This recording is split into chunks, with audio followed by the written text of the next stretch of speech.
So I definitely think those app-based maintenance programs are the future. The one that I'm most excited about teaming with that is definitely smart home features, but trying to find smart home features that work, because we do have some regions that have those smart locks, have those smart home features, and there's still some kinks in them to where people don't like utilizing them. But when I was at OpTech this year, I think that was the key, was one of the ones. They had a lot of, smart home options there. That's my next step that I want to push for Oklahoma, to get more smart home features with smart locks and smart thermostats, not only from an effectiveness, being effective with being able to unlock an apartment home with a code, but also being able to look at when the cold weather comes in, is a resident on vacation and did they turn their heat off because it was nice out when they left, and then we got a cold front coming in. So being able to remotely look at residents' thermostats and have those breakpoints set to where if it gets below 62 in the apartment, even though the thermostat's off, we're going to kick it on.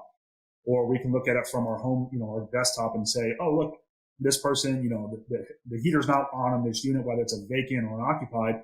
Let's go ahead and turn it up so we have, we prevent pipes from breaking. Back to the smart lock, being able to give vendors access to that as well. So then that way they don't have to come in the office, bother a leasing agent or somebody in the office to try and get a key, a vendor key, and then they got to bring it back.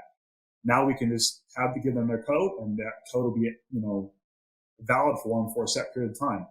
And I know master codes, master keys, I think are a hot button and stuff, and people worry about them. But nowadays with the technology, being able to see who's in and out, I think the safety's there. I think the safety's there more than what a traditional key is. If we lose a key to an apartment, yeah, usually it's on a handy track key tag or key, something that has no visible identification, but it's still a key to somebody's home. And now we got to call the resident up and say, hey, you lost your key. We need to rekey your apartment. They get upset. They're worried about safety. Employee, you have a bad employee firing or quit. Instead of having to go through and rekeying all the, vendor keys and things like that, you just disconnect your code. So I definitely feel the smart locks and the smart home features are the way of the future, and I'm looking forward to utilizing that in my region.